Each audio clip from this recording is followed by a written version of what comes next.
Good morning. I call the Governance Committee to order. It is Monday, October 6th at 2:32 p.m. Diana, will you please call the roll? Good afternoon. Clark? Here. Dunphy? Here. Turtle-Guinea? Here. Ryan? Koyama Lane? Here. Craig, will you please read the statement of conduct? Welcome to this meeting of the Governance Committee.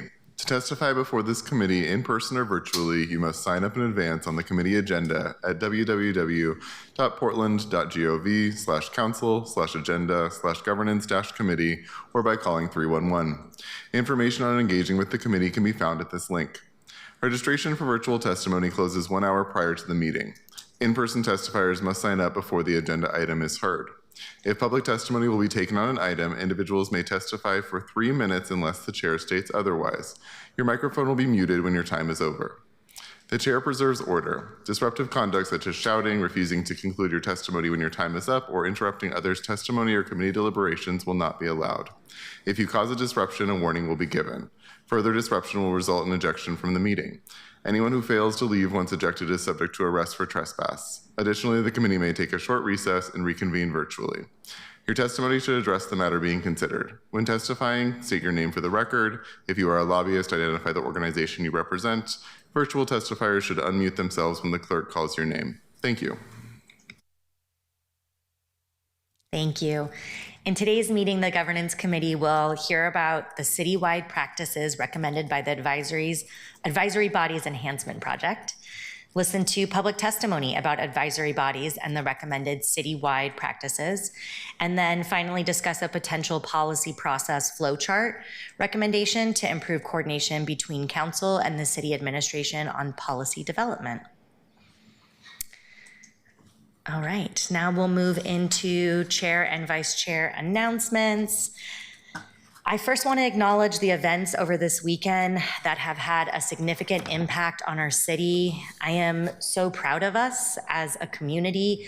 We're staying together, staying strong, exercising our First Amendment rights, and showing what Portland is really about. Thank everyone for your efforts, and just reminding the community, everyone, to continue to show up for each other and the city that we love with resolve and a commitment to peace.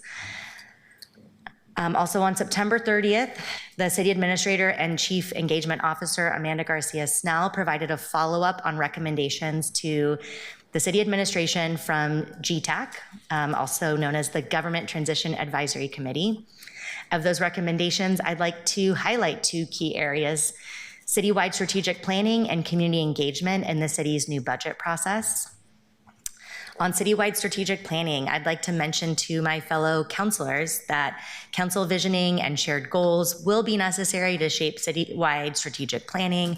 I know that this has come up many times from different colleagues. And also on community engagement in the budget process, I'm excited for the city's plan in supporting communication and engagement in this next budget process.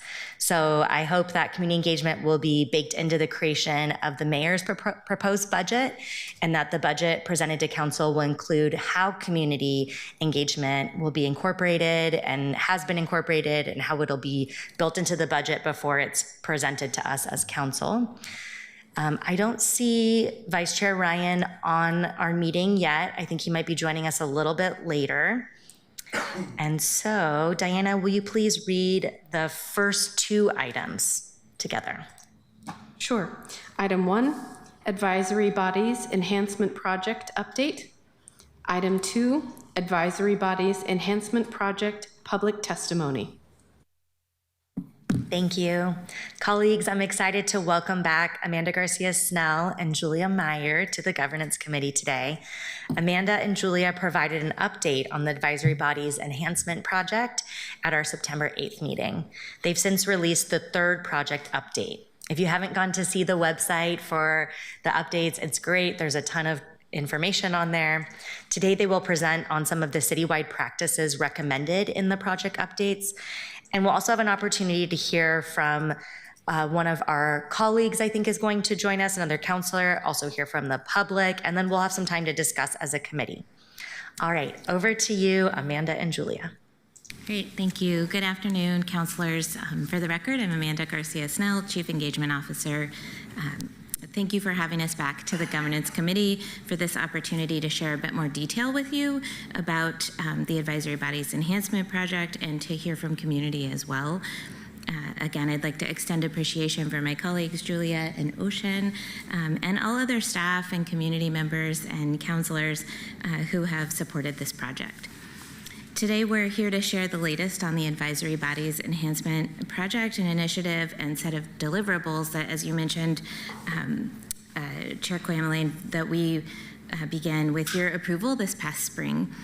Although we provide regular updates on our webpage and share those with you all and the rest of council, key staff, and community, we really want to use today's presentation to build on that foundation and provide a bit more detail about the area's improvement and proposed citywide practices and the upcoming additional opportunities for community input and feedback. Everything we're about to share reflects the thoughtful input we've received from staff, community members, and each of you and some other counselors to date, but more hopefully is coming. I'd also like to add that this project is about more than streamlining. It's really about strengthening our advisory bodies so that they're more equitable, impactful, and aligned with the city's governance structure. We're creating a system that better supports community members who serve, improves transparency, and ensures that advisory bodies are meaningful spaces for civic participation. We look forward to walking you through our progress, sharing what's ahead, and then continuing this important conversation with you all and others. And with that, I'll hand it over to Julia. Thanks, Amanda, and thank you, Chair Koyama Lane and councilors for inviting us back. It's good to be here, and Chair, I'm reflecting on your opening remarks. I was busing into the office this morning, and it's a beautiful day, and I was thinking about all of the images that folks have been sharing about the beauty of our city recently, and I'm like, there is so much going on, and I want to come and talk to you about advisory bodies. But I do think part of the beauty of Portland is how engaged Portlanders are, how many folks are involved in neighborhood groups and community-based organizations who volunteer their time to help the city do its work. So I think it is also an expression of the beauty of the city, and we're just trying to create a system that is supportive of those Portlanders. So thank you for the opportunity to be here. My presentation is about 25 minutes. I'll leave it up to you if you want to ask questions along the way or hold them. I will say this work has sort of started and stopped over the years. City Council passed a couple of resolutions in 2017 recognizing the need for a more comprehensive citywide approach to advisory bodies. Some of that happened. We have a common application form. There's a centralized recruiting website. We collect conflict of interest disclosures, but some of it didn't happen. There was the initial annual report on the advisory body program in 2019, and then really in 2020, that work stalled, I think, largely due to the COVID-19 pandemic and probably some other issues. So we're really picking it back up for the reasons that Amanda shared, and just really look to you and your leadership to keep this momentum going. Next slide, please. Councillor Clark, I want to thank you for your question when we were here last month about what does success look like. And we think it's having an advisory body program that fits our new form of government, including district-based representation. There's a shared understanding about why we have them, that we have practices that are equity-centered and standardized across advisory bodies, and that all of our bodies address goals and needs of the city, and that people serving have meaningful experiences, and that Portlanders know how to find and engage with their work. Next slide, please. So an important part of this project is standardization of practices across advisory bodies. But to do that, we had to define what we mean by an advisory body. That may seem like an easy question, but was a little bit more complicated when we started to dive into it. So we're proposing a classification system for advisory bodies, and that for bodies defined by this classification system, that they would follow whatever new practices we establish for advisory bodies. There's a pretty big distinction between types of advisory bodies at the city. There are those that the city doesn't have sole authority to modify or dissolve their functions or bodies, and those which the city does have that authority. And you can see the types of bodies that the city doesn't necessarily have sole authority over. Those are bodies in our charter, ballot measure oversight bodies, bodies that fulfill state or federal law required functions, intergovernmental bodies, and court mandated bodies. And then the distinction of those for which you do are ongoing and the time or action limited ones. Did you want? Is it okay for Counselor Clark to? No, yeah, of course, please. Thank you. On that page at the bottom, you have a graphic, and I was just trying to understand the colors and how they correspond to the ABCs. Can you help me with that? It looks like the light shaded ones are maybe the ABCs for which the city has sole authority. I'm not sure. Or is that just? Counselor Clark, are you on the next slide? Yes, I am. Okay. I think that the colors have no meaning. Oh, okay. And so in a couple of slides, I will show you what I think you're asking about. Okay, because I was going to be very shocked that we have so few ABCs that the city has sole authority for, that there are, but maybe you'll get to that. I will get to it in about 2 minutes. Sorry. It's a great question. And I think it's the next question after you do a classification system is now we classify them.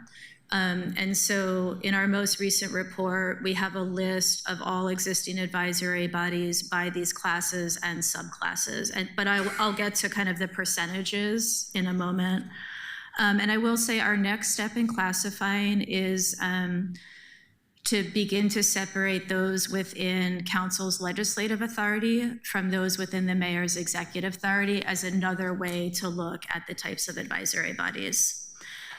So the city does have other types of bodies that we're kind of excluding from this work.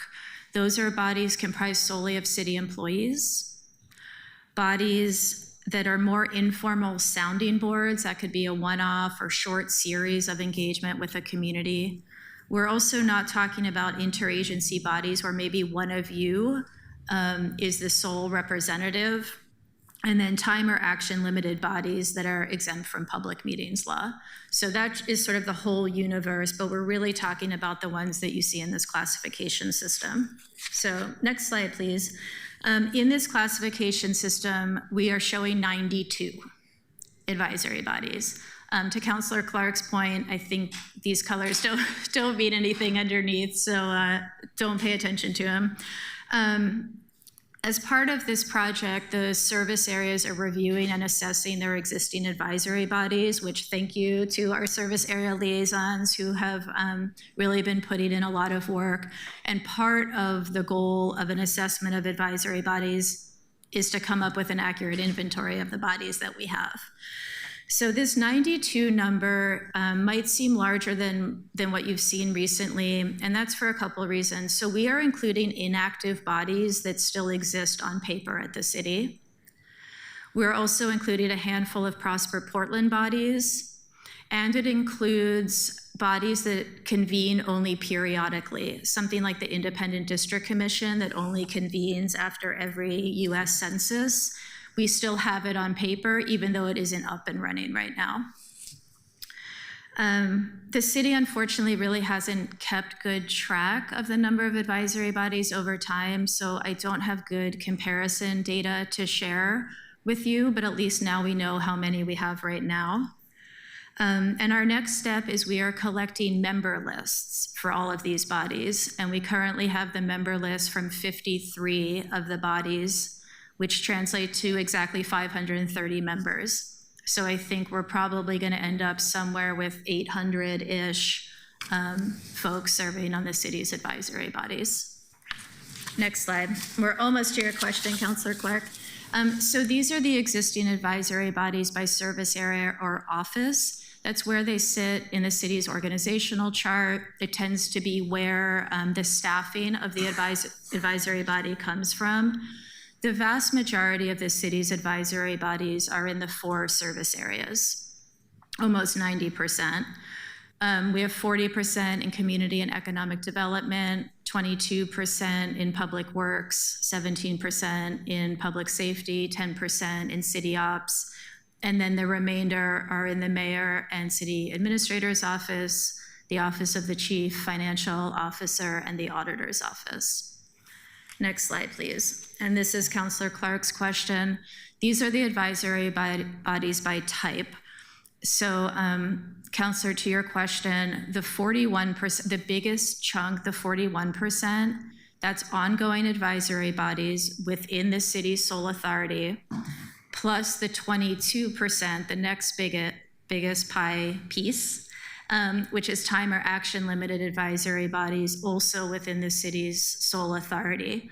So all of the small pie pieces, those collectively make up the ones that the city doesn't have sole discretion over. And you can see they're pretty equally allocated amongst the subclasses, but in entirety, they would only be 37% are the ones that are, Councillor Clark, outside of the city's sole authority to modify or dissolve.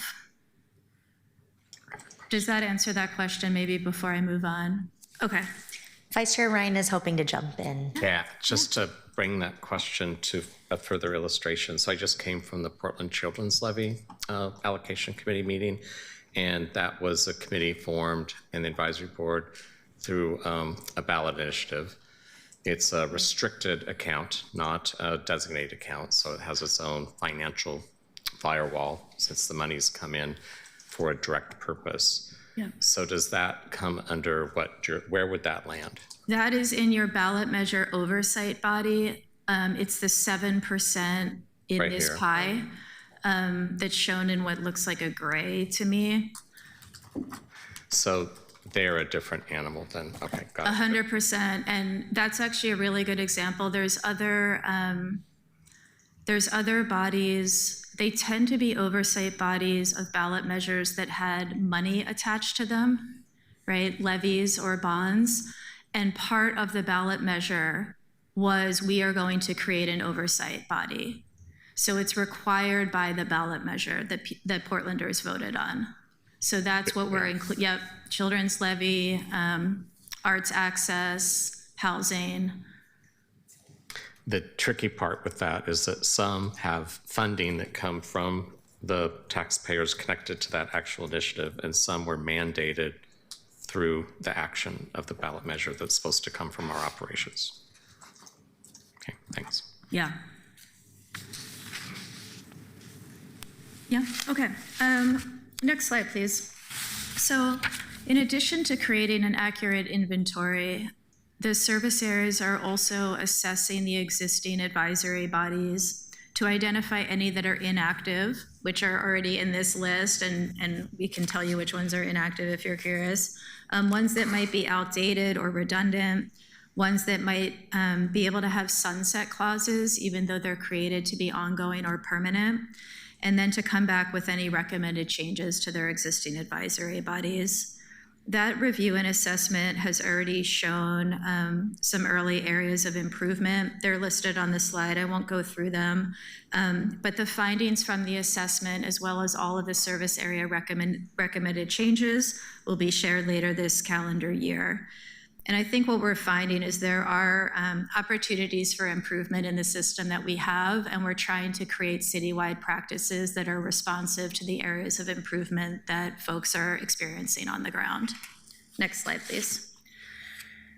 So the proposed citywide practices cover a pretty wide range. They're all listed here. They can be read in full in the status update number 3 that is linked on the bottom of the slide. All drafts have been released and are available for feedback.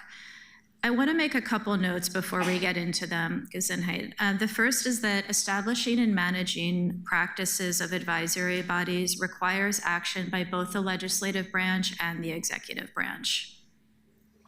So the adoption of this breadth of new policies and practices we're envisioning as a three-legged stool that will have city code, administrative rules, and council procedures.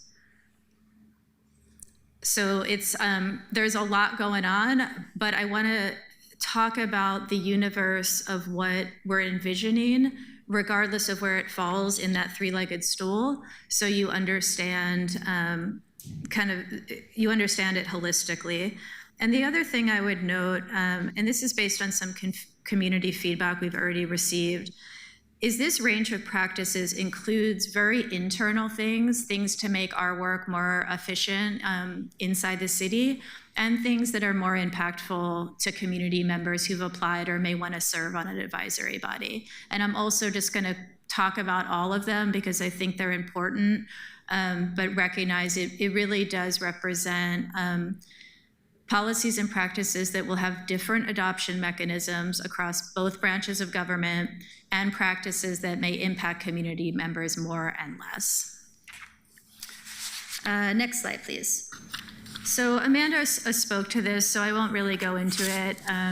And I went into it last month. We've had so much good input into this work already. We have a couple community input sessions later this week and early next week as well. I mainly want to thank all the Portlanders who apply and serve on advisory bodies. I've worked with many of them. I have served myself. You know, it's really such an asset to the city, and their continued feedback in this work has been amazing. I also want to thank council, particularly this committee, for providing the leadership to keep this project going. Next slide, please. So this is a high-level overview of the draft purpose statement for advisory bodies. It comes from looking at the purpose statements of our individual advisory bodies and a lot of comments that I've heard from this council from the dais as you've appointed members to advisory bodies or considered the creation of new advisory bodies. And the idea is that our bodies really do a range of things. We have, again, a diversity of bodies, so it's hard to say that every body does the same thing, but there's a range of what they do, including increasing accountability in government actions, improving our policies and operations, enhancing public trust and legitimacy, promoting inclusive and collaborative governance, strengthening civic engagement and representation, and advancing racial justice and equity at the city. Next slide, please. So this set of practices is about what we call the whole life cycle of an advisory body, and it covers how they're created to how they're dissolved.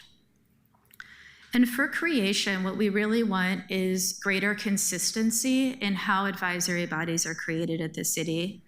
And so we're proposing a creation form for all advisory bodies that includes a set of elements. They're listed in the status update, but they're meant to be those elements beyond the advisory body's membership's authority to change, right? So it's what you want to set if you created an advisory body that is not going to be amended later by the members of the body. We're also proposing that the engagement officer review any proposed new body for creation, just to ensure, again, it's not duplicative or conflicting with an existing body, and to anticipate ongoing impacts to the city, like financial cost. And for bylaws, we want to amend the template that we have so that it's more aligned with the creation legislation, creation form of a body, and that the creation form includes the items that the body cannot change, where the bylaws includes the items that the body can, and that they're meant to travel together for an advisory body. For meetings, in order to align with the city's core value of transparency, we are proposing that advisory body meetings be open to the public. So that includes things like notice, public attendance, and having written meetings or some recording of the advisory body's meetings. The next one is about relationship to city leadership, and this is obviously something for you all to ponder as a council. I will say that advisory bodies often want earlier and more engagement with city leadership, I think from both branches of government, and also clear expectations about what that relationship could be or will be. We have some recommendations, including that council could designate a council committee as the primary liaison to each advisory body. That ABC reports could be submitted to both the mayor and the designated council body, again, whether that's a council committee or the full council.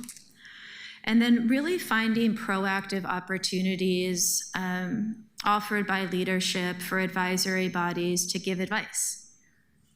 And so I think for council bodies, that could be invited testimony from advisory bodies. That could be notifying advisory bodies of upcoming decisions or discussion items that relate to that advisory body's scope of work. For periodic review, we're proposing that the engagement officer review 25% of the city's advisory bodies every year on a 4-year cycle. So basically every 4 years, each advisory body would be assessed. It's basically what we're doing right now, except instead of having to do all of them at one moment because it hasn't been done, we have a methodology going forward that they're all done on a rolling basis. And then whatever is found during that annual review and assessment would come to council and the mayor with any recommendations as well as the findings. For dissolution, I think this also just is about being consistent. So, figuring out if you all create an advisory body by ordinance, it should be dissolved by ordinance. If you create one by resolution, you can dissolve it by resolution. And also being clearer when we create bodies, does it have a date that it's going to end or an action when it will conclude? And making sure that we're tracking those things and dissolving them automatically if that time or that event occurs. Maybe I'll just pause there before I move to the next bucket to see if there's any questions, comments on the life cycle. Yeah, a question with regard to creation. You'd said sort of checking in with you all ahead of time before we move forward, creating a resolution to create a new advisory body to make sure it doesn't overlap or isn't too similar. Do you envision expanding the scope of existing advisory bodies in a sort of systematic way? I mean, I don't know, a police oversight board, suddenly they also now have to oversee drone footage from the police, right? Feels like a specific sort of thing, but it's relatively aligned with it. Would you envision the intention of telling members of existing bodies and new bodies, this is the scope for now and we may expand it in other ways? Or do you think it would be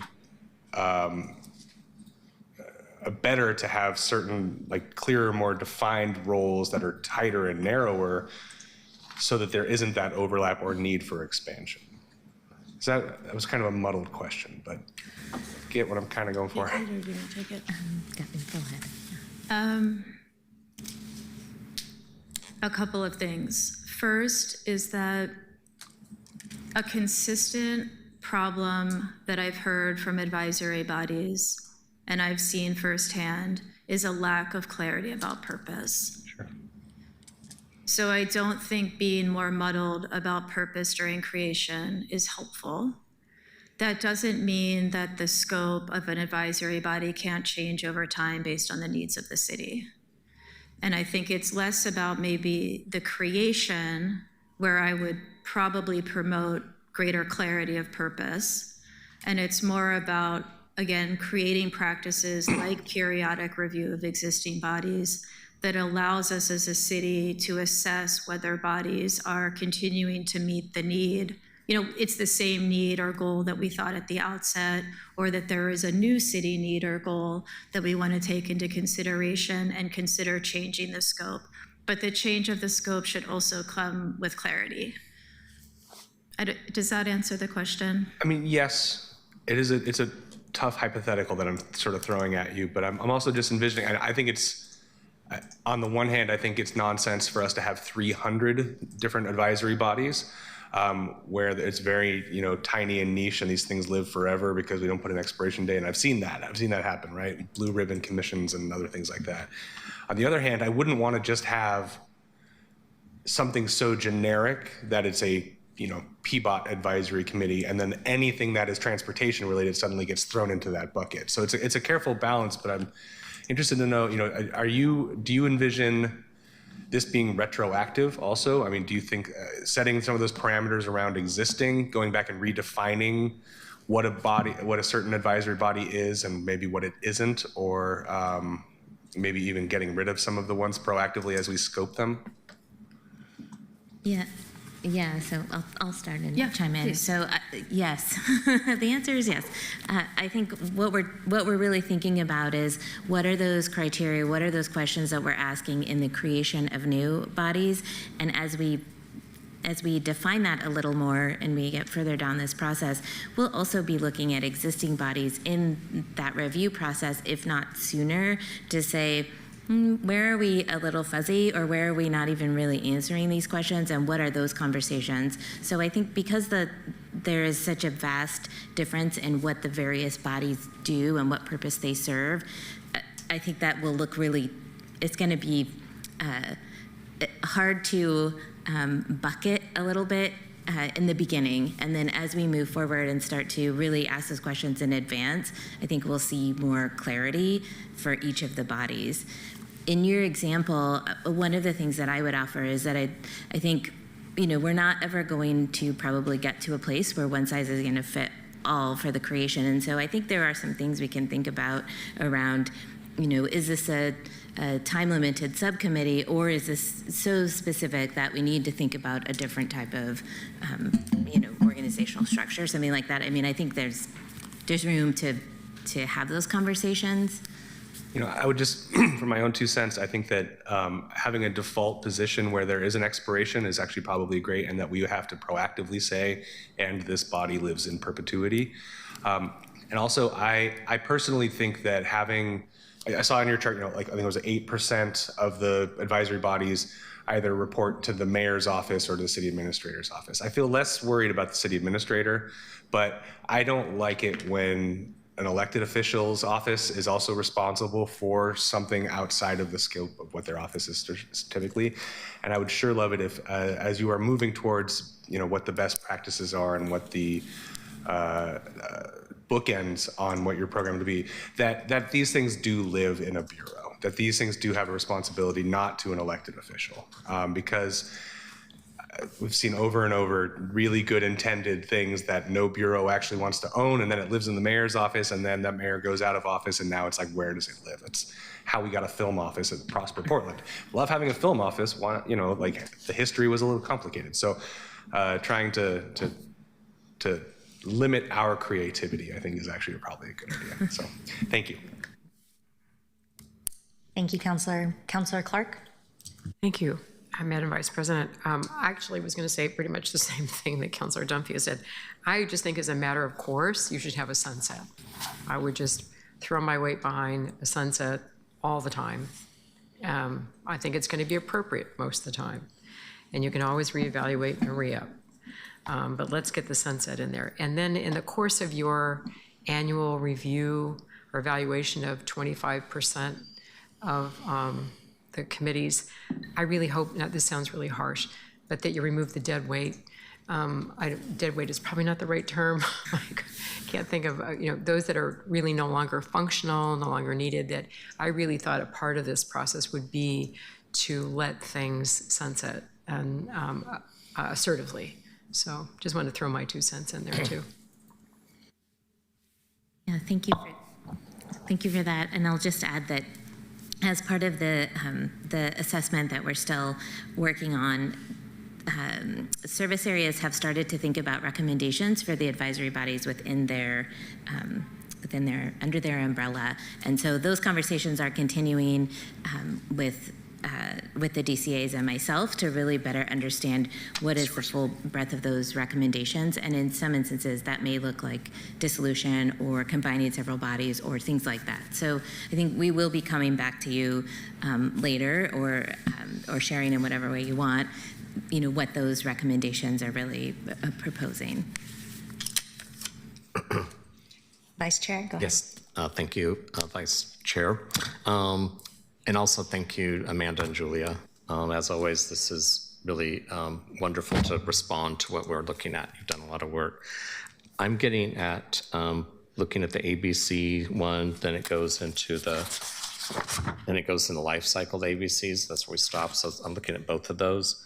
And I see the second bullet says improve city policies and operations. And I consider that to be the primary purpose. And so for me, I put that as number one. I've voted no a couple times on people coming on. It happened too long ago where I asked somebody about the mission of the commission they were going on, and they couldn't answer the question.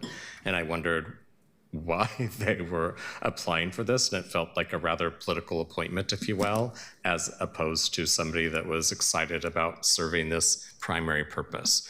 Call me old school, but I was a part of leading nonprofits where if your board and your staff wasn't constantly focused on your primary purpose, then you probably didn't need to meet. And so I just want to make sure I can lift that in so many ways. And then even in the life cycle, and I think you were getting at the word creation was getting at that. I think primary purpose and mission is language that people do understand, and I feel like it's missing there.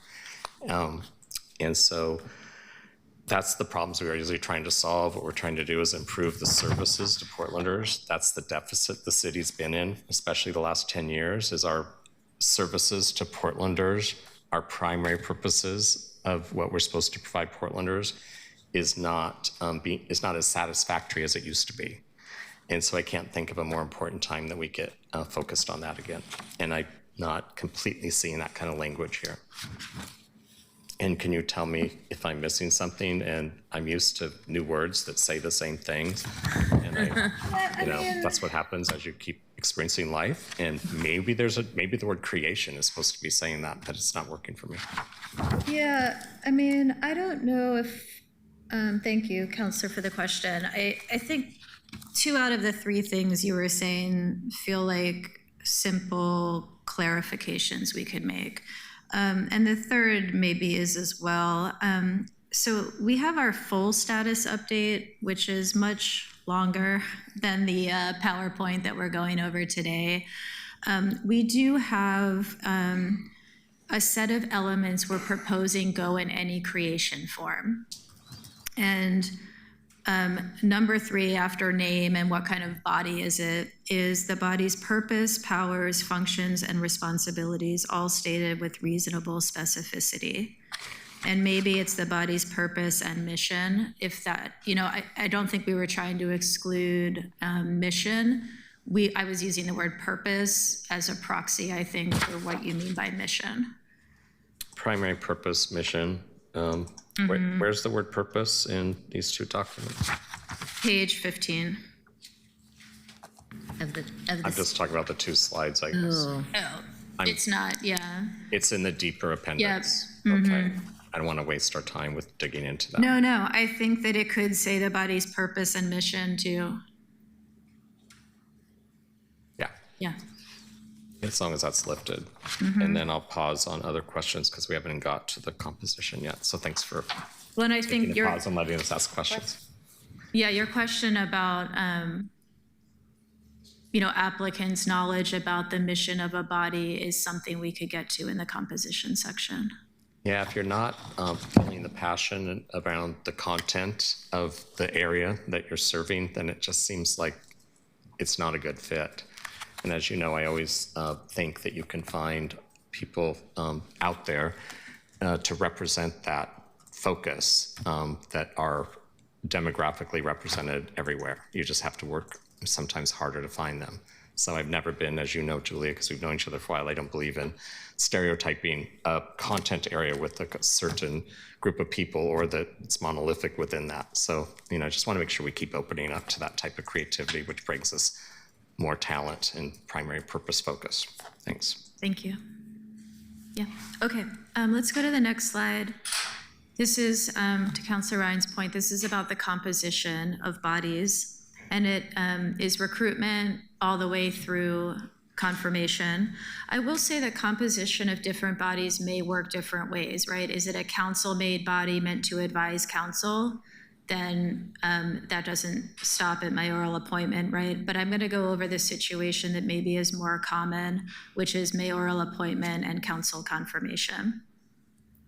Some of our goals here are to have more successful recruitments than the city currently has. That's both increasing the making sure we have enough applicants, but also making sure we have enough applicants with the skills, knowledge, perspectives, and lived experiences that the city was looking for. We also want to make sure that the vetting process is well organized and it's done in a way that the best nominations move forward.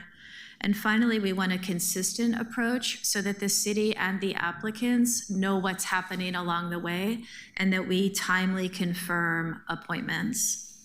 So the first step here is this recruitment to application closure.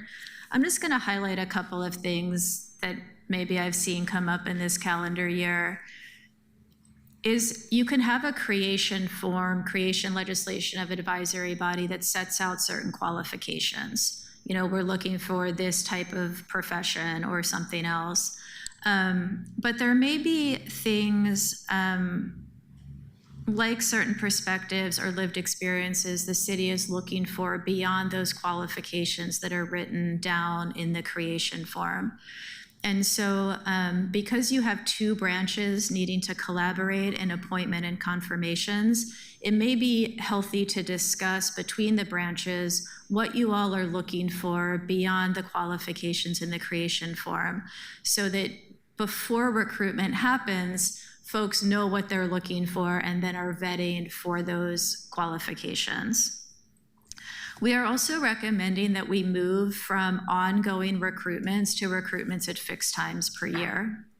Right now, as you know, they come to you all the time. I think there's always something open, but considering, I don't know if that's 3 times a year, 4 times a year, but doing kind of mass recruitments at once. Hey, community, the city's looking for all these different things.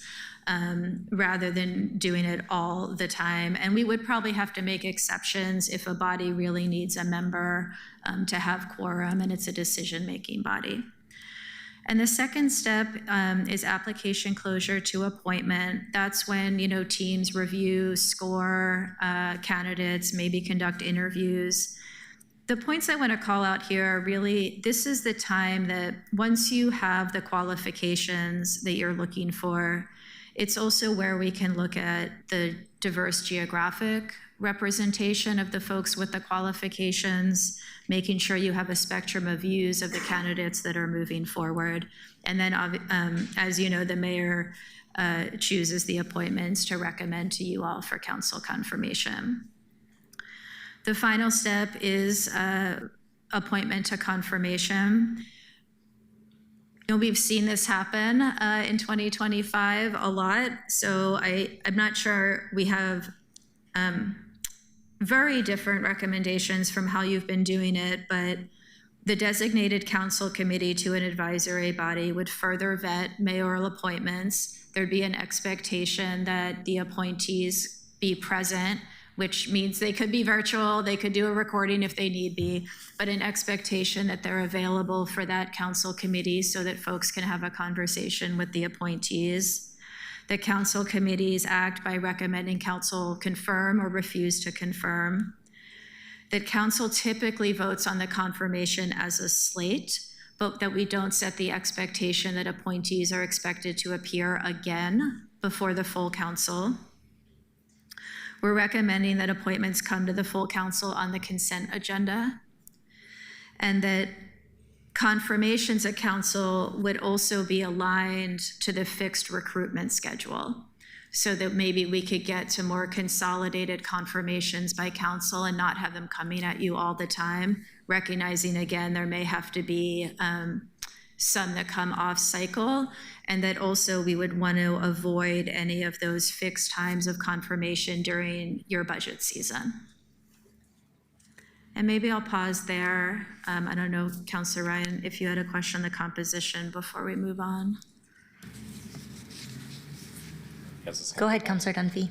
Thanks. I guess, would the fixed time recruitment rather than a rolling recruitment, would that be for our benefit in terms of scheduling? Or do you think that there is currently we're doing a disservice and getting less quality recruitment by having it on a rolling basis? Like, do you think that that will lead to better candidates applying, or do you think it'll lead to better processes for us to get them appointed? Or is it neither of those and I'm totally off base? I think it's actually both. Okay. And I'll chime in. No, but please. yeah, the idea being is that if there's a clear sort of schedule to this, then community know what to expect.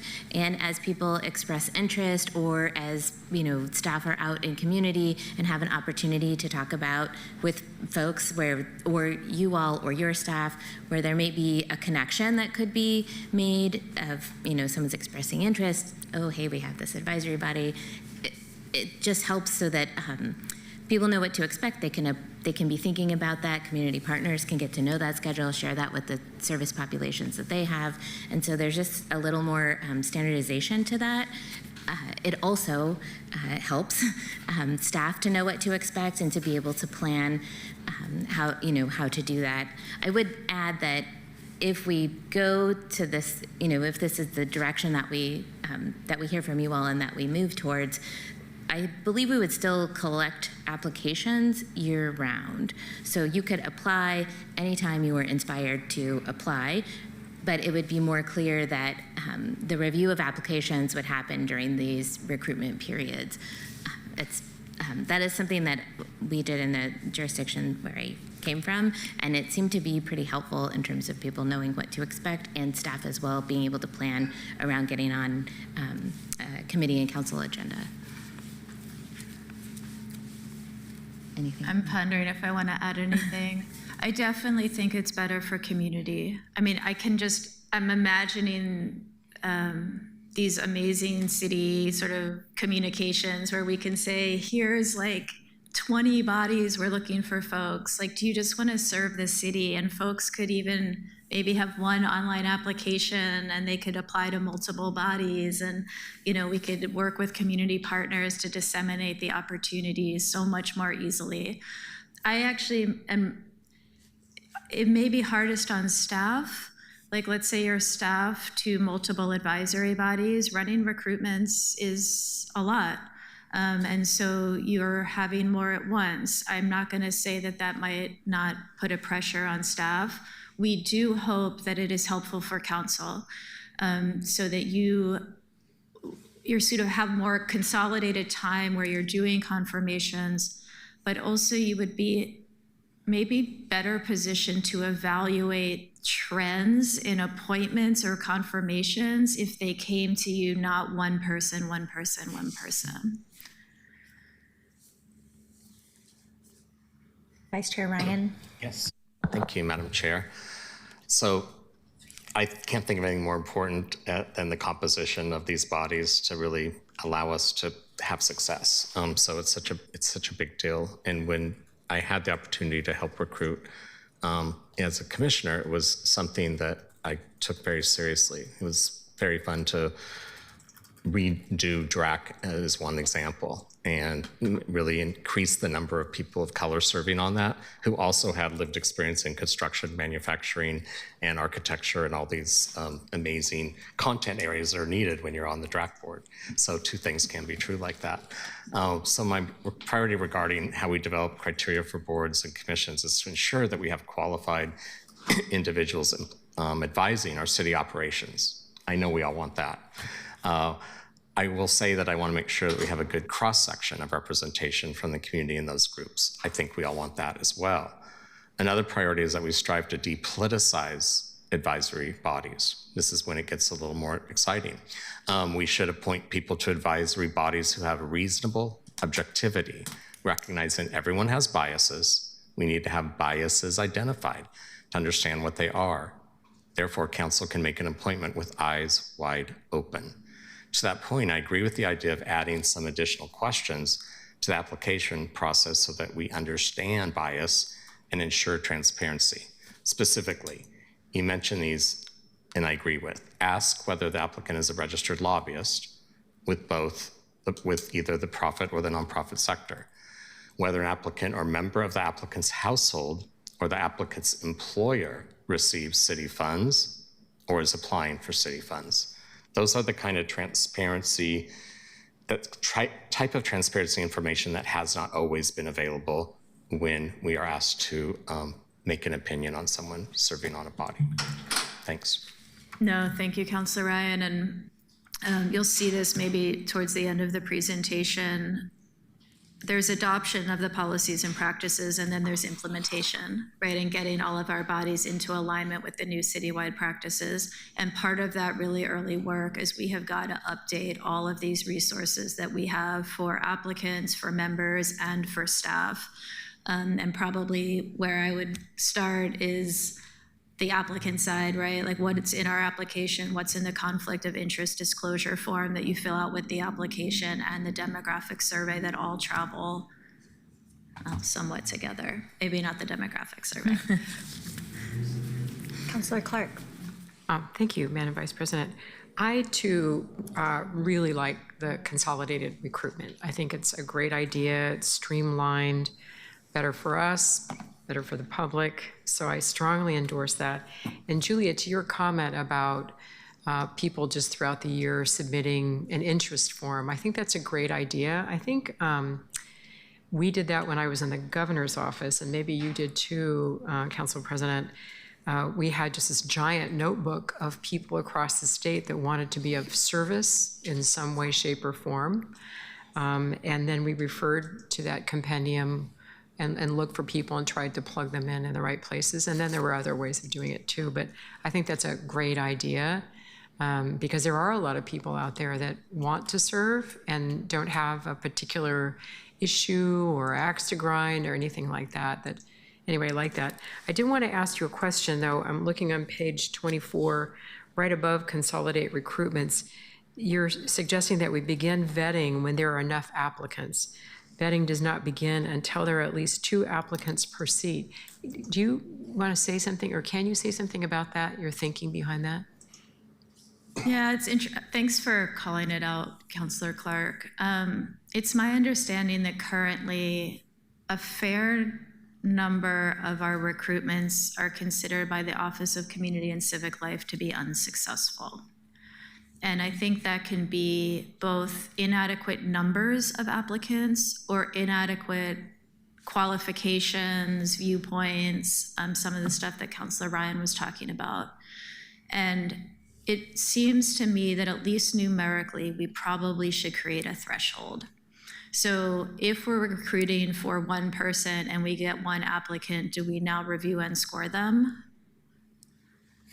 You know, I don't know, right? If we're recruiting for 10 people and we get 10 applicants, do we start reviewing and scoring them?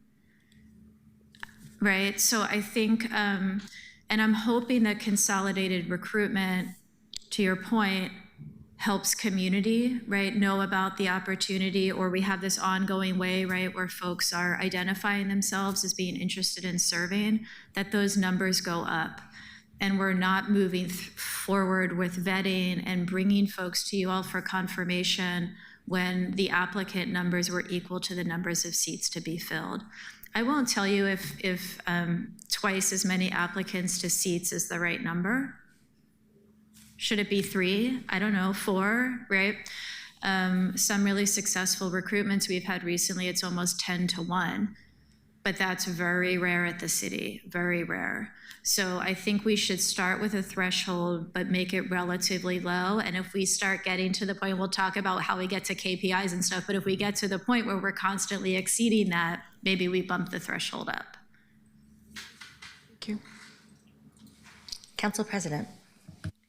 Thank you, and thank you both for being here. And I'll note that I need to leave in just a few minutes, and I apologize because I did want to hear the rest of the presentation, but I'll go back and watch it later. I just wanted to note in this portion how grateful I am that you're thinking about how we can bring forward the opportunity both for people to think about, are you looking to serve on a particular board or commission, or are you looking to serve and you're open to ideas? Hearing that there's that idea of maybe you just put in interest and we do a combination of open applications and some recruitment. If we have somebody who looks like they're a good fit, I think will help us get the right people.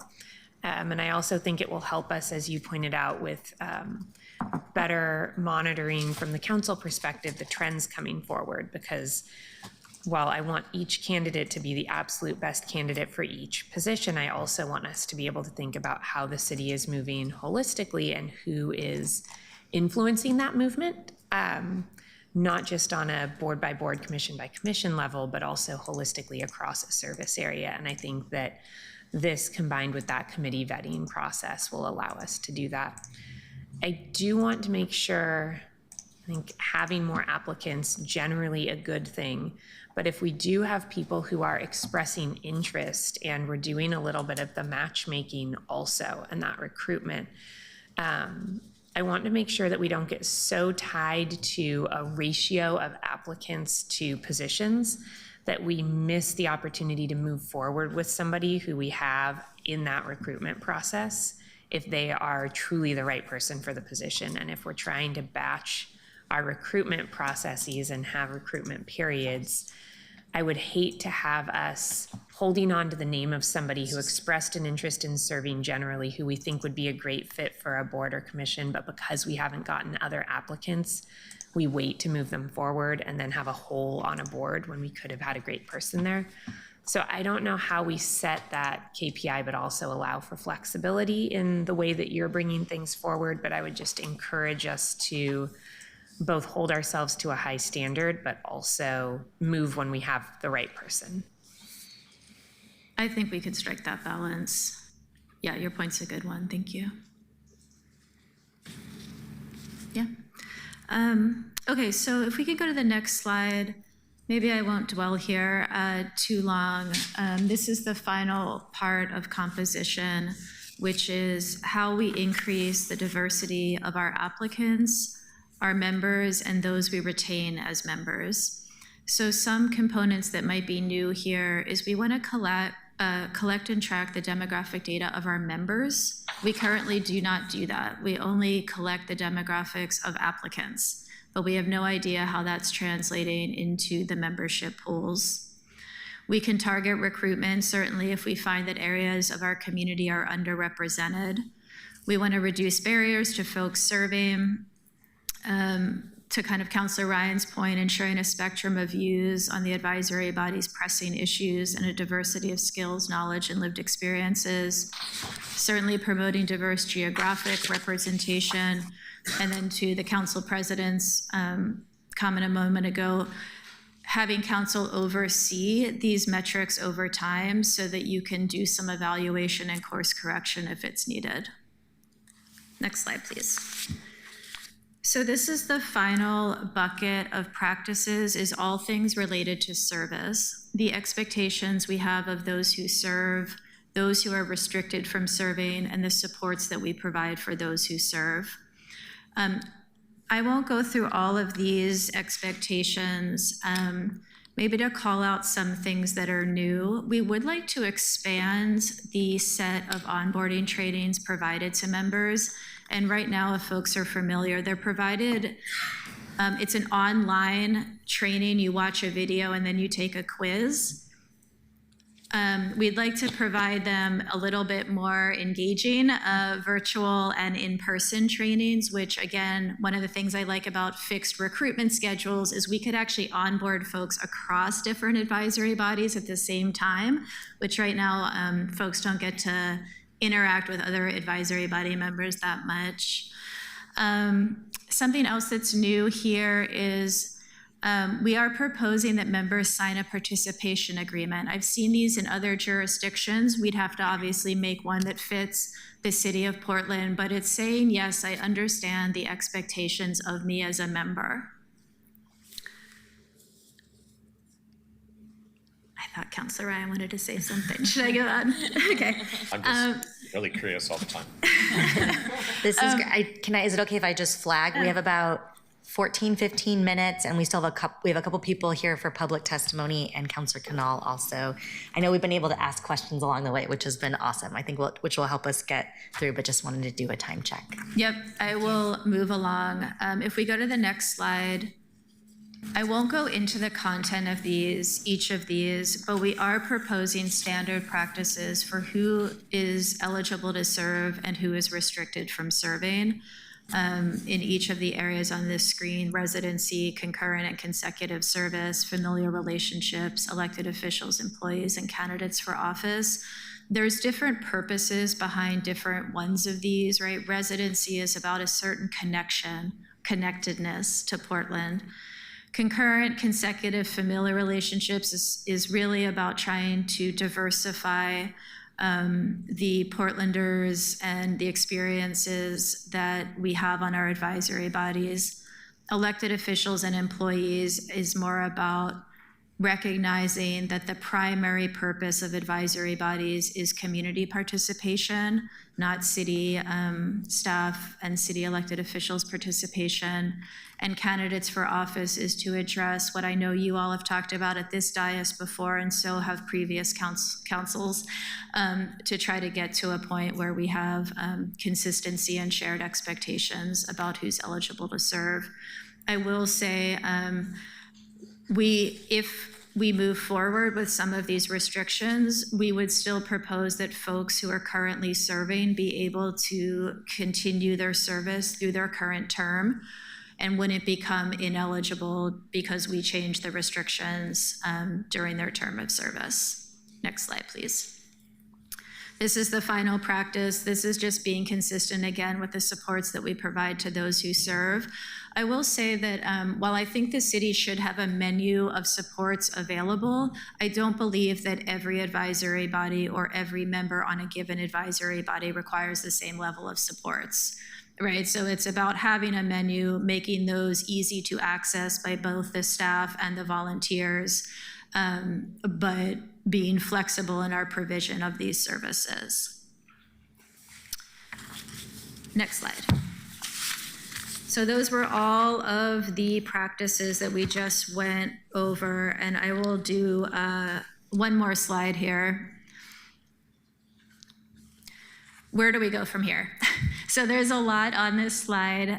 Like I mentioned, the first issue is adopting the policies and practices. And we envision this again as this three-legged stool of city code, administrative rules, and council procedures. We would like to come back to the governance committee at your December 8th meeting with the code, as well as just a sort of table of contents or outline of what would go in the administrative rules and council procedures so you can see where everything lives, which I think would be helpful for you to consider the content of the code. We believe that immediately upon adoption of these policies and practices, any new advisory body should align with them. Then we want to come back, and there was a question about this earlier, in the spring with what I call like a code cleanup. So all the reconciling with the new practices, to what Amanda was saying, implementing service area recommendations around combining existing bodies, all of that business. You all adopt the budget in the summer. We have a lot of resources that we need to update or create from scratch now for applicants, for members, and for staff. And then we'd like to provide the first, if possible, in-person training and onboarding of advisory body members in the summer, with the hope that by the fall of '26, all of our existing bodies are aligned with the new citywide practices. And then comes, Councilor Ryan, continuous improvement, which I think we aren't in a great situation right now because we haven't had consistent data, but we have a lot of proposed practices in this work that will get us to that baseline. And then how can we have a facilitated conversation with all of you about what are the KPIs that we want to measure and how do we hold ourselves accountable to making progress? And I'll leave it there. Thank you. Real quick, that comes from those advisory boards. They'll be, okay, good. Thank you for putting that into the culture of the city of Portland.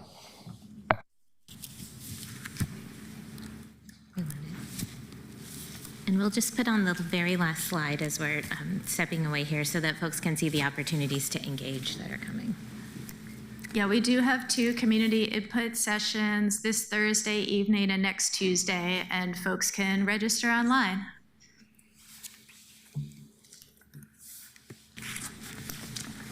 Great. Thank you so much. This is so exciting and has been great to see this move along. I know that we have a colleague who has come to share some of his thoughts I would like to invite Councilor Knoll up to the front, and then we will do public testimony right after that. Now, is this esteemed person getting 3 minutes or? We don't need to put the timer on this. We'll see.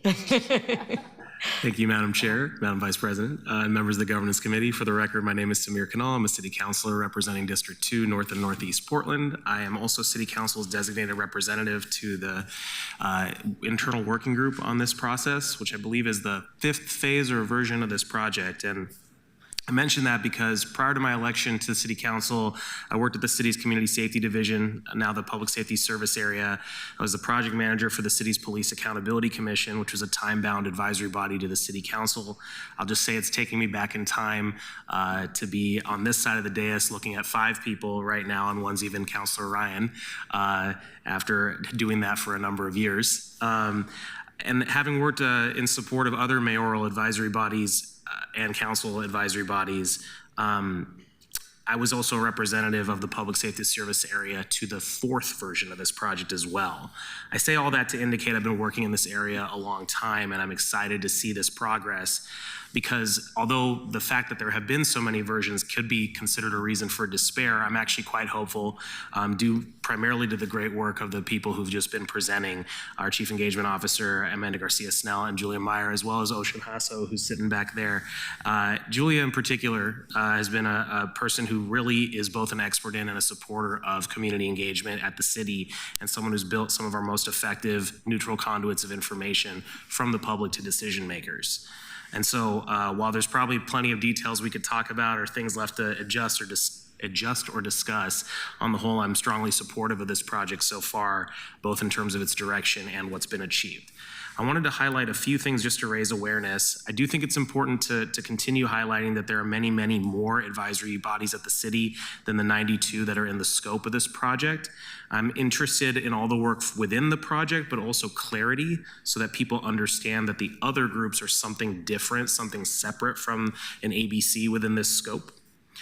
Second, I strongly support greater levels of engagement with City Council and, of course, the mayor, and that includes council designating either a council committee or a potential future committee of the whole as a liaison for each ABC.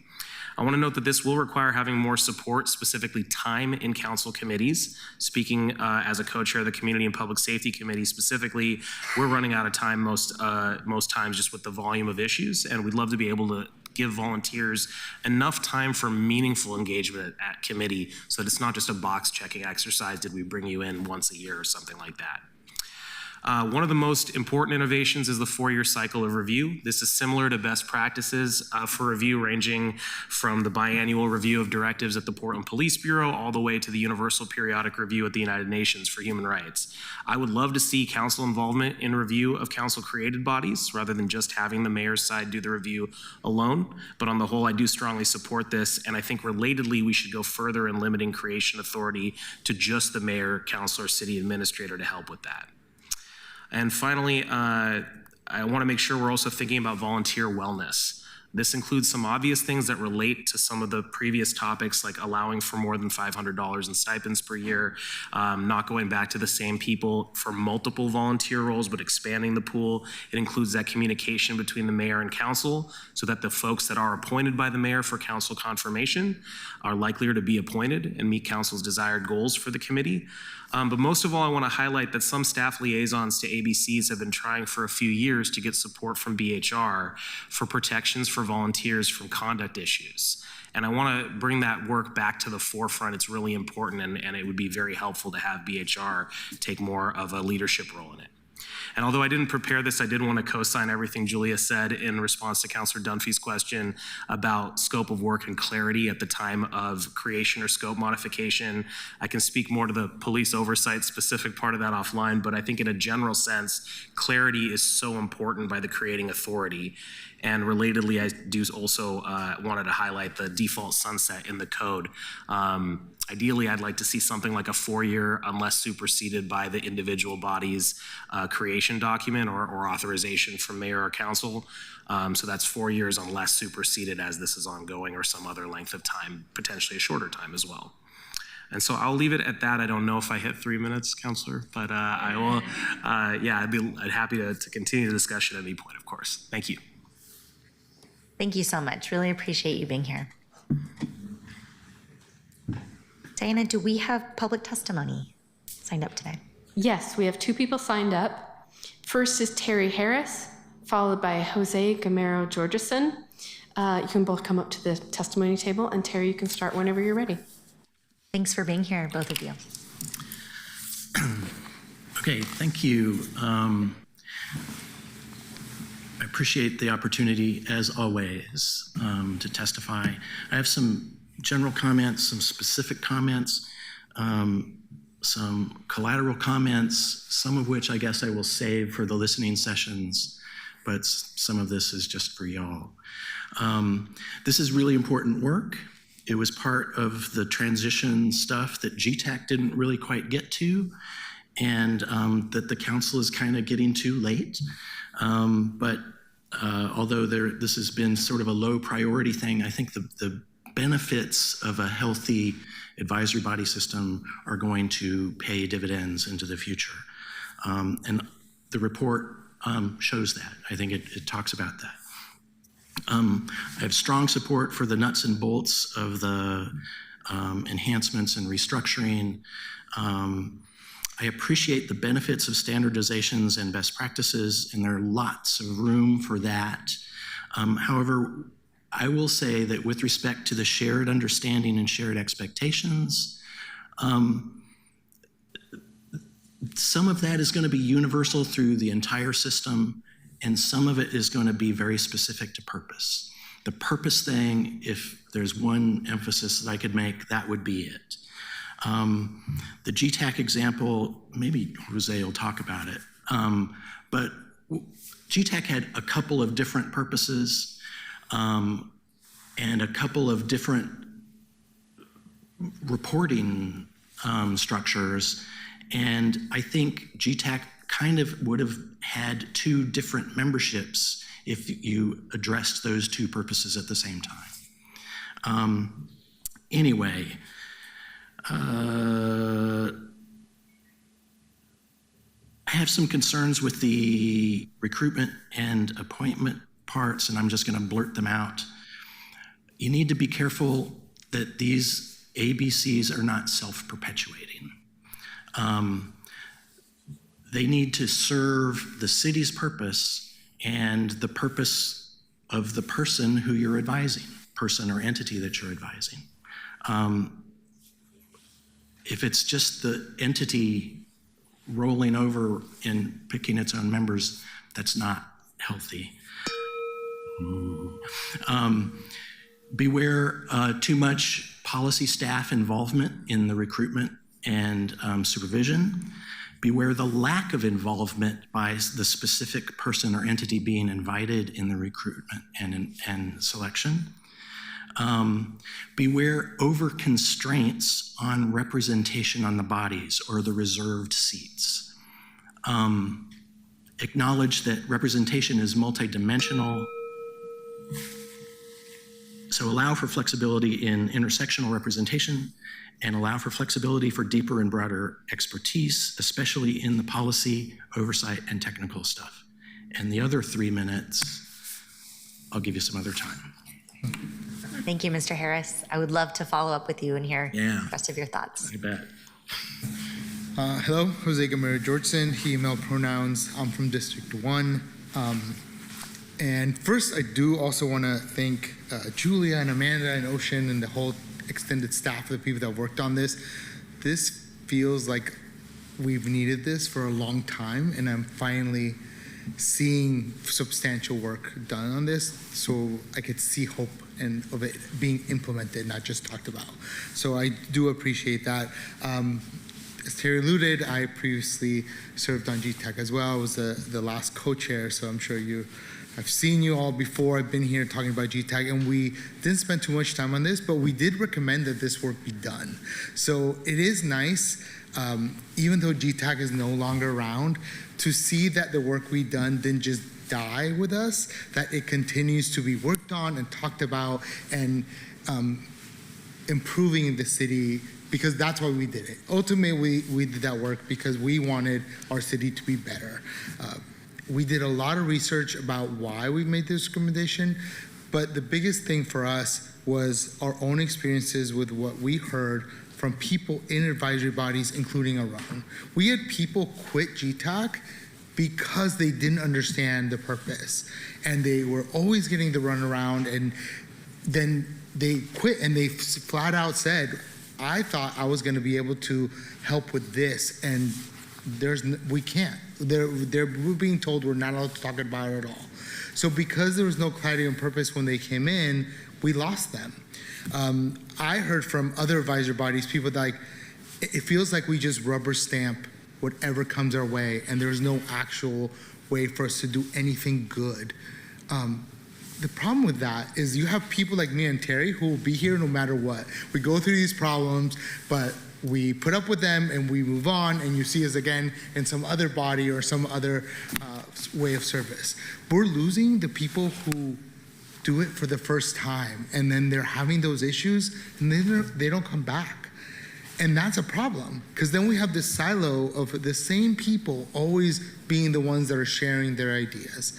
We need this to be standardized. All the recommendations that I'm seeing, I'm not going to go into details on which ones I like and which ones I don't, but having a standard, having clarity is going to help us keep a lot of different types of people doing this work, which is ultimately what is important. We want to have a lot of different viewpoints, a lot of different types of people, voices at the table, and we need to set up a system that makes people feel comfortable doing that. Because think about it, the people coming in sometimes are babies. They've never been involved in city anything. And they go on to become elected officials from doing this work at an advisory level at first. Thank you. Thank you so much. Counselor, did you want to ask anything else? Have any final comments? Do you have any? Yeah, please. Before you leave, I think I heard one or both of you allude to the sunset idea. What do you think about Councillor Canal's recommendation of 4 years? And I'm not sure 4 years is exactly right, but do you have any thoughts about that? I think it's a fine idea for a lot of ABCs, but I think there are going to be some that you're going to want to have around as a tool for either your outreach and education to the community or just a consistent advice. You know, there's PUB, there's the Climate Commission, there's some of these things that you're just going to want around, and sunsetting them and then re-upping them every 4 years may not make sense. Yeah, I think it only makes sense if it comes with a conversation, because like Terry said, it's important to talk about why we have these advisory bodies and what purpose they serve and how long that purpose should be served for. Because some might need to only be a couple years. Some GTAC was only a couple of years. I argue that it should have been maybe 3 and gone a year into this council to kind of help a little bit. But some you might want to set it as a 10-year commission. It really depends on the work that they're doing. But having conversation should always be the go-to instead of just leaving nothing there. Right. Your 4-year review will help with that. Mm-hmm. You can get a 4-year review, and then if the review comes in saying, you know, we ought to sunset this, I think that would be a signal. That's a great point. Thank you both. Counselor Dunphy? Thank you. Not for you two, gentlemen. You guys are great.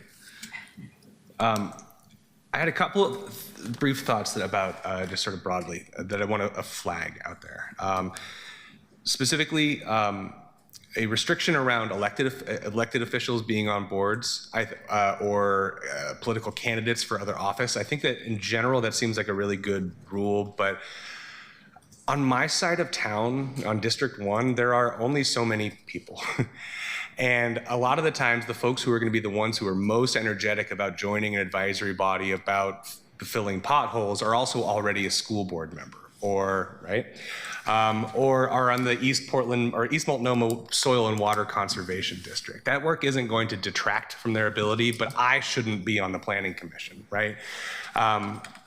And I also think that there are certain types of candidates that are running for certain types of office where the position of being a volunteer advisory body member actually serves as a campaign leverage point for them. And so I think trying to maybe put a little bit more of a narrow definition, professional elected officials or paid elected officials maybe, citywide elected officials or district-wide, things like where we could potentially not disqualify otherwise very qualified people.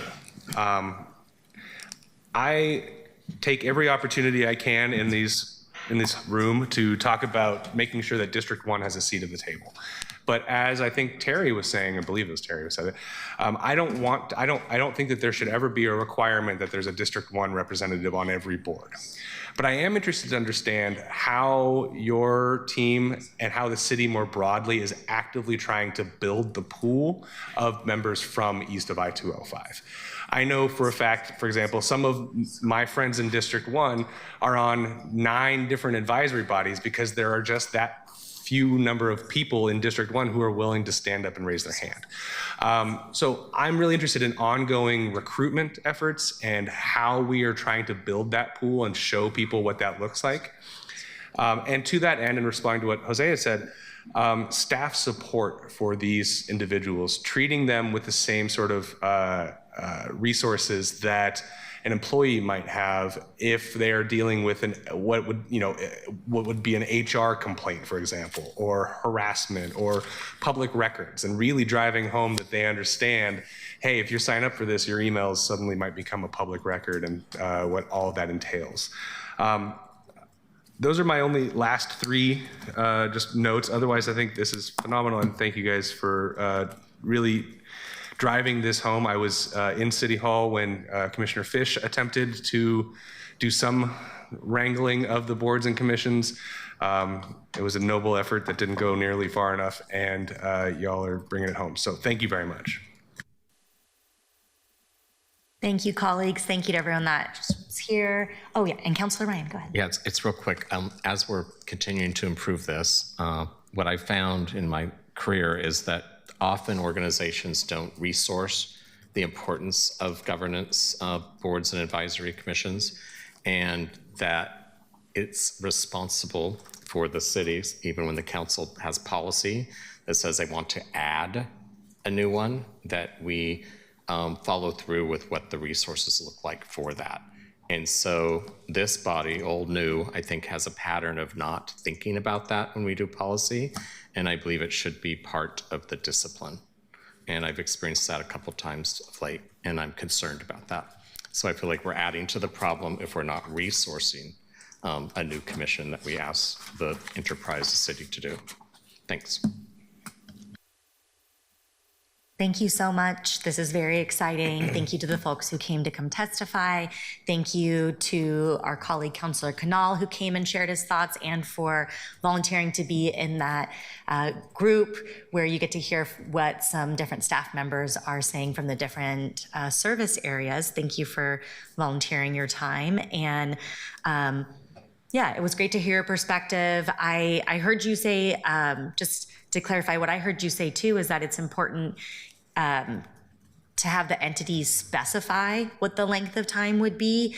And so that also connects with what I heard Jose share, which is ongoing 1 week, 10 years, but then have a possible default to a set amount of time if that's not specified. So a lot of great things to think about. And I just really appreciate, Amanda and Julia, how responsive you are and engaged you are, how you're letting counselors and the public engage with the project. So just want to highlight that your email is advisorybodies@portlandoregon.gov. And then also, correct me if I don't get this correctly, that this Thursday and next Tuesday, so the 9th and the 14th, there will also be opportunities to provide feedback in the evening. You can register on the advisory body project website, and that is a virtual way to give feedback. Did I get that right? Great. Thank you so much. Well, for our next item, I'm really excited about this one. Diana, can you please read this item? Sure. Item 3, council policy process flowchart. Great. I'll give Craig some time to get on the other side of the dais. So we're continuing our series of updates on the Council Governance Handbook. And today we have Aubrey and Craig ready to give a presentation on a potential option for policy formation, explaining that. And what I will propose, colleagues, if you're okay with this, because I do want Council President to be part of the discussion, and I think it was important that we gave time for us to have discussion on the previous items, that we hear the presentation and then we hold the discussion piece for our next governance meeting, so Council President can be part of that and also to help with our time. So this committee has previously heard several presentations with models of how councilors can develop policy ideas and they can turn into legislation. Based on these models and feedback from council and city staff, our amazing handbook team has created a potential policy process flowchart. The goal is to ensure that the policies passed by council are informed by both technical and professional expertise from city staff, as well as community engagement done by both council and city staff. And it's important for us to remember that these are recommendations, not requirements. They'll appear in a handbook as such unless council decides to draft and pass a policy on this process. Today, we'll hear from Aubrey and Craig on this policy flowchart. And then at our next meeting, we'll have the opportunity to dive in a little more deeply and ask questions, provide feedback once we hear some more feedback from other counselors as well that might want to send that in. And the next step is to also make sure we're working with the administrative side to create a workable process for both the city administration and for city council. So now I'm happy to hand it over to you two. Great. Thank you so much, Council President or Council Vice President. For the record, Aubrey Chen, she, her pronouns, and I'm a council aide to Vice President Koyama Land's office. I'm Craig Cook, he, him pronouns, and I'm a council policy analyst for council operations. Great. So today we just want to take a quick moment to preview one of these components of the City Council Handbook. We'd like to walk through and share some of our intentions, some of our logic. Something we'd also like to do is just sort of share and preview sort of the level of specificity that we're making recommendations at. As I know, the feedback from council has been to keep things at a very sort of top level. Before we jump too deeply, I do just want to provide a quick reminder. Please provide us with feedback. We provided the table of contents, I want to believe, on almost a month ago, September 5th. We closed the deadline for providing sort of the written feedback for that table of contents on the 22nd of September. We're currently using, the recommendations that we've received with that sort of draft table of contents to really shape the drafting process of that handbook. We're going to continue presenting different components of this to the governance committee. We welcome feedback. Please give us your feedback. Please feel free to provide written input to council operations as well. So very briefly, before I jump into the process diagram, something I wanted to found our sort of discussion about is with the central idea of the principles of public policy. And this is something I think that everyone here is going to be quite familiar with, but I think it's worth stating for the record. Good public policy is informed by, is a collaborative effort. It's informed by technical and professional expertise from city staff. It's formed by community engagement collected from city staff and city council, and it also incorporates clear policy direction from city council. So with that, sort of foundational statement in mind, I'd like to present a very simplified process diagram of our current city policy process. So again, something I'd state is this is very high level. I believe there are multiple very in-depth technical processes, and what we focus here are on the core components that compose our current process. Something I'd also like to acknowledge is that council items may be brought forward by the mayor or city auditor, but this process is really focused on the council-driven process, so everything that is coming from our council offices. At the beginning, typically it starts with an issue identification. Then we move towards policy research and drafting. Something I'd like to take note of is every office does this differently. We engage with city administrative staff in different ways. We engage with technical staff in different ways.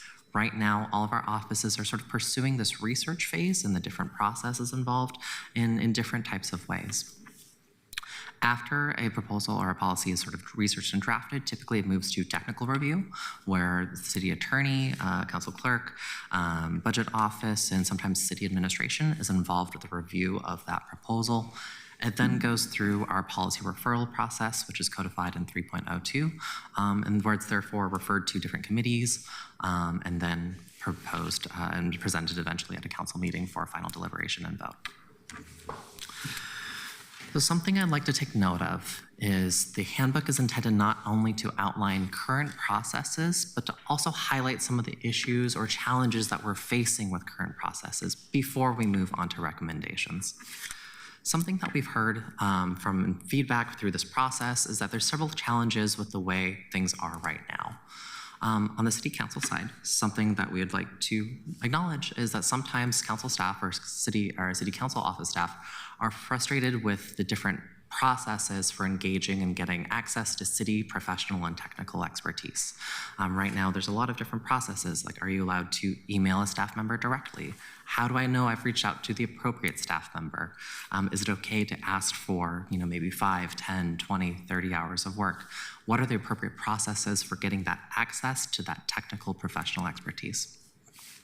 Something we'd also like to acknowledge is sort of this a broader concern about these processes and the fact that there may be a perception that some of these processes or some of the different approval processes in this process are denying or are being utilized to influence policymakers in terms of their respective policy decision. From the city administrative staff side, we've also heard this frustration and or concern about having policy shaped by the professional and technical expertise of staff. Something we are keenly aware of is the unintended consequences of policy, and sometimes engaging with professional staff at a later stage of that research and drafting process may cause some potential unintended consequences. Another issue or point of friction that we've seen from the city administration and city staff side is that one of capacity and prioritization. There's a natural sort of protectiveness over city staff time and resources, and there's a need for a process for prioritizing council requests. For example, I experienced this in my previous position, where sometimes one counselor would ask me ask for some expertise or knowledge. Another counselor would also ask for something. How is a staff member supposed to prioritize who to respond to first? Something that was also mentioned as one of the challenges of the current process is sometimes there isn't enough time provided for city staff to produce the reports and presentations and technical expertise, especially at committee, in order to provide that expertise at the level sort of required by council. So with these challenges in mind, what we've done is sort of presented a proposed sort of recommendation, and this sort of outlines the type of recommendation we would like to bring forward in the council handbook. Our primary recommendation here is the implementation of a resource request or staff authorization step, a step where a counselor could potentially share a policy idea with council operations to coordinate that sort of authorization and sort of capacity with city administration.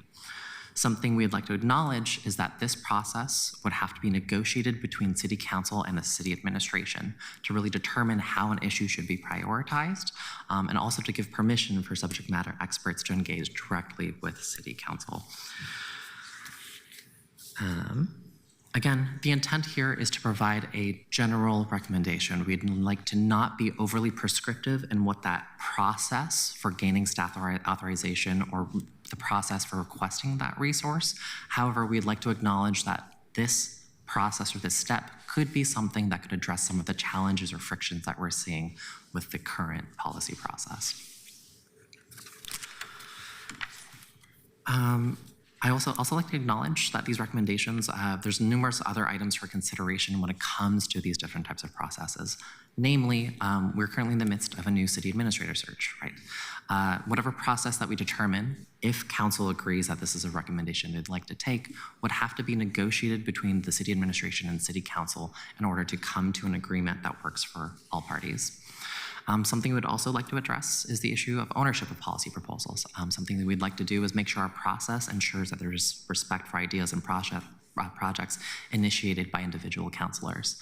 I think it's really important to make sure that if someone comes forward with an idea, that they're getting the appropriate credit, and that council operations can serve a function in that realm. Something I'd also like to alert and flag is the need to develop working norms and communication practices for council and city staff. This is something where, under the old commission form of governance, it was quite clear that city staff ultimately reported to their respective commissioner in charge. This has changed under the charter process. City staff now report to, of course, ultimately the head of the city administration and the head of the executive, and not to city councilors. What working norms and communication practices need to be changed in order to reflect that are something that we would draft, research, and propose as part of our recommendations. As for next steps, we are going to continue drafting content for the governance handbook, and we'll continue previewing different components of the handbook in this committee. Our intent is to really present a draft form of this to the committee by the end of 2025. For us, on our end, something we'd really like your feedback on is whether this level of specificity regarding recommendations is something you all are comfortable with. That's something that we're trying to navigate as we're drafting. How in-depth would you like us to be? Thank you for your time, and I know we have a little bit of time, so I'd love to offer this time for questions or discussion if you're open to it. Especially any technical questions or clarifications. Let me just see if I understand this. I think what you're suggesting is that if we want to introduce a resolution or ordinance, that we would go to council ops before we go to a bureau. Is that what you're suggesting? I think the idea, yes, the idea would be that there would be an option for councilors to go to council ops to make that connection with the city administration. And that would be a process we would negotiate with the administrative side to ensure that staff time was respected on both sides. So does that mean that if we put this policy in place that we wouldn't be able to work directly with a bureau staff? Not at all, and this is intended to actually facilitate that cooperation. Okay. This is an option. It wouldn't be a requirement.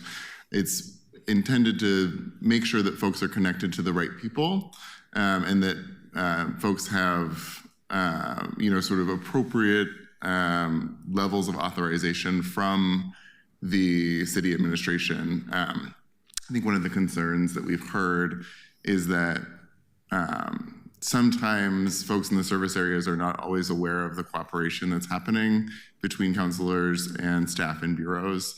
And we just want to make sure that everyone is aware at an appropriate level. We also recognize that that requires a certain level of discretion.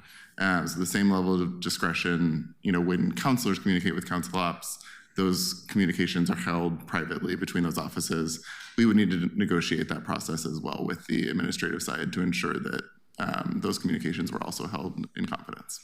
It could be helpful also to provide a sort of sample or an example in this case. For example, let's say a councilor is interested in invasive species policy. Something that we could do is for the councilor to say, hey, council operations, I'm interested in invasive species policy.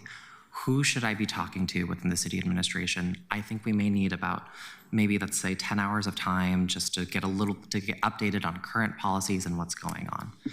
Council operations could then work with the city administration, who would have better purview or better information on who within the city is working on invasive species policy, get in touch with them, and then sort of provide the permission to say, yes, everyone who's working on this, you have the go-ahead, 2 thumbs up, work with the councilor to provide that information moving forward.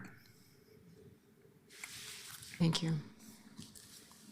Go ahead, Vice Chair Ryan. Yes, thank you, Chair. I really appreciate you're working on this. It's very important, and you're formalizing something that we need to keep digging into.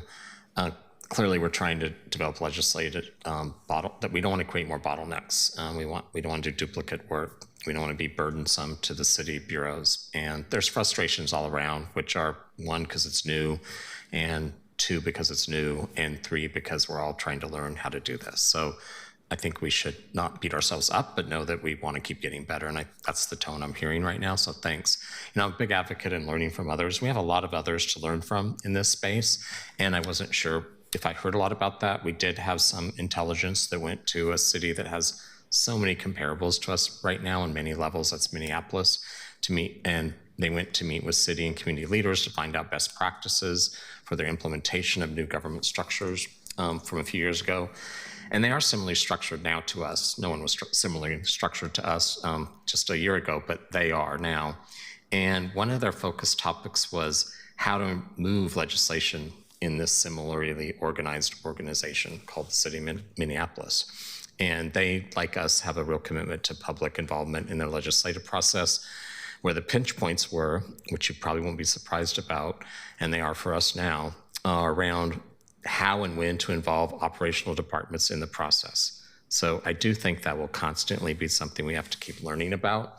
To ensure all parties are informed and involved in developing legislation, Minneapolis initiated a legislative concept process. This process maps for council submitting their concepts to the administration, and through the development of legislation in partnership with city departments and sponsoring councilors. Main points for this process: to be successful, we need staffing to manage that workflow.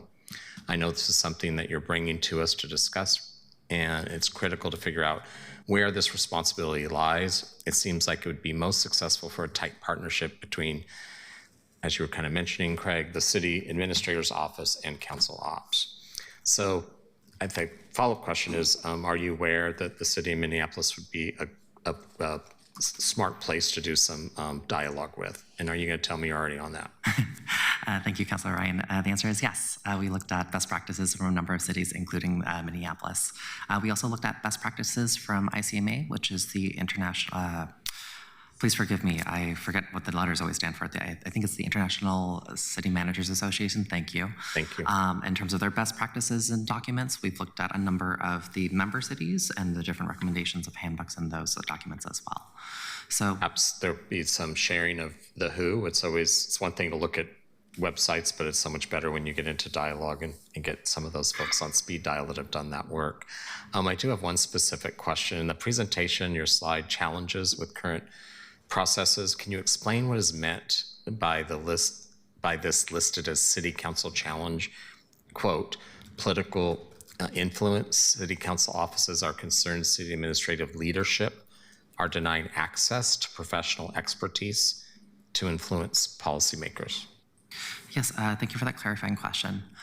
Regarding political influence, what we've heard from some feedback is the concern or the perception that delays in getting access to subject matter experts are being sort of introduced as a way to influence the policymaking direction, so to speak.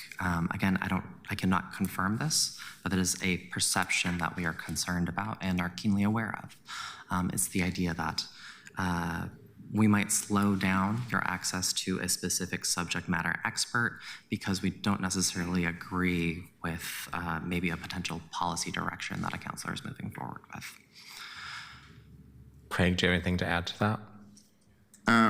Not from my perspective in council operations. I think that's a viewpoint that was shared in the council offices. In a nonpartisan side of things, I think solutions-wise, what we would look at this process potentially solving for would be, being able to track a little bit better some of the policy ideas that are coming forward from counselors in council operations as an office that is solely dedicated to working on behalf of council, being able to ensure that those are being followed up on by the city administration. Okay, I think we'll have to keep noodling on this one. It's a really strong statement, and I just want to make sure we get to the bottom of what that actually means. Thanks. Councilor Dunphy? Thank you.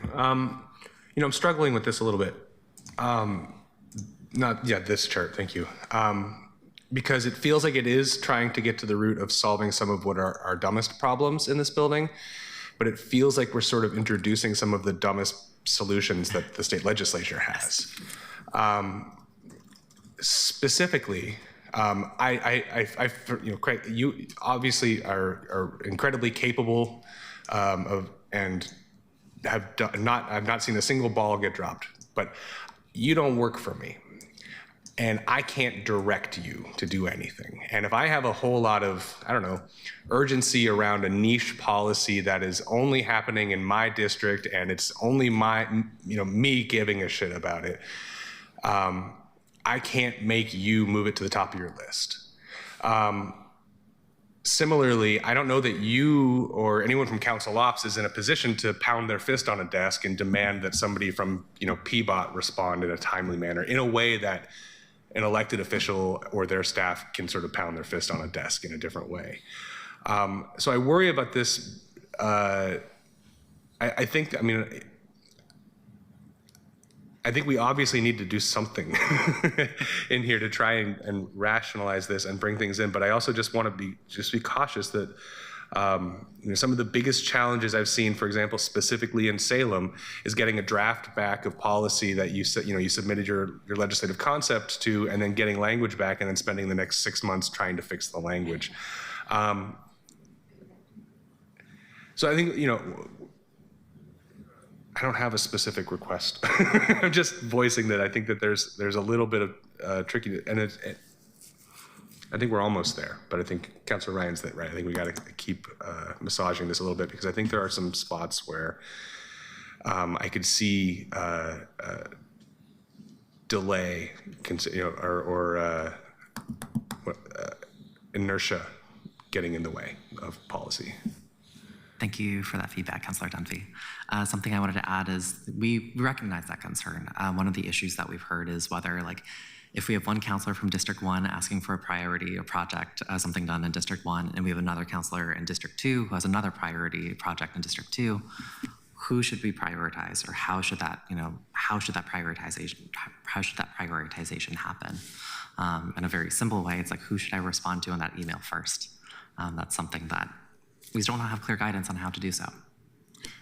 If I can follow up, I think, to your point about, council operations is not on any individual counselor staff. You're correct, but we do work for all of you. And to that end, I think it is not unrealistic for counselors to ask, how are those prioritization decisions happening?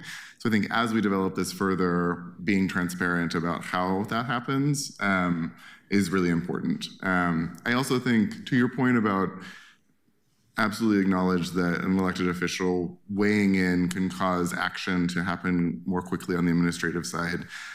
I actually think that is one of the things that we potentially want to avoid happening here. I think we want all of you to be served equally by the administrative side, and we don't want necessarily, counselors who potentially are the loudest or may, be able to influence process in that way to have more power over the decision-making process. So that's one of the goals here, but I do hear your point there. I think finally, just to reiterate that this would be an option, and the counselors would be able to plug into this sort of at any point of their drafting process. I think it's placed here on the chart as before policy research and drafting. I can also totally see a world in which counselors have fully ready to go policy proposals and they say, hey, Craig or Claire or Christopher, can you just help me run this by someone over there, and we can kind of work on it together. I already know what I want to do, but I want to make sure that it makes sense on the city side. So I think totally take all of your points there, and we'll be extra transparent as we move forward through this process. I think the goal of getting all of our counselors treated equal is great, so long as I am treated the most equal. Vice Chair, go ahead. Thank you, Chair. I stumbled a bit because I'm thinking about that last interaction. It was entertaining, to say the least. I appreciate the comments about the loudest. I think I can't tell you how much I appreciate that. I also think it's important to remember that when you run for office, which is a hard thing to do, and then you're elected, you're well aware that you're representing a lot of people. And so I think we have to be careful not to minimize that influence. I just had to bring attention to something because it's been bothering me lately. So let me geek out a bit on just structure stuff. That box is often empty over there. That box, for those watching, it says Mayor Wilson, and it says Michael Jordan, City Administrator. I'm not saying that the mayor and Michael Jordan have to be there all the time. What I'm saying is this, now I have to really back this up, is that this committee could be under a certain area of the enterprise where a DCA would care to either be here or have a high-level representative be here. So this work is relational. We do relational work. I don't always agree with all my colleagues, but I respect them as humans. And as humans, we have to keep talking about difficult things to get it right. And when we don't have the checks and balance of this meeting include someone from the administrative operations, and again, in this new form of government, the mayor oversees the big enchilada. We were removed from that. And so when they're not included in these meetings, they miss out on some of this dialogue that occurs. So I think there's a perception that we're coming at them when we're in a transparent public meeting talking about issues that the entire enterprise would care about. So I do want to lift that I think we have a structural disconnect, again, because we're relationship people, we're humans, and we're not on social media all the time. We actually talk to each other still, and it would be helpful if we had that. So I've had this pet peeve for some time, and I thought it was an appropriate moment to lift it. Thank you.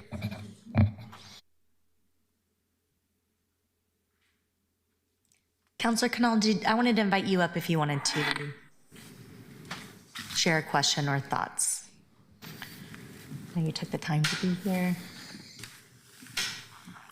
Thank you once again. For the record, Samir Kanal, City Councilor, District 2. Thank you for all the work you've both done. I first agree with Councilor Clark's concern around the way in which this might create a new step in the process. I agreed with everything that Councilor Dunphy said. I don't even want to caveat it at all. And I think that last piece I just wanted to expand on of we often wonder sometimes about how the folks in here are treated relative to each other, but ultimately we're serving 600,000 people outside of here. And so I want to, the fact that someone else might not use the same particular tactic or strategy that I do to advance a goal of serving my constituents in District 2 should not mean that I lose that tool. And I think that's how I interpreted what was being said there.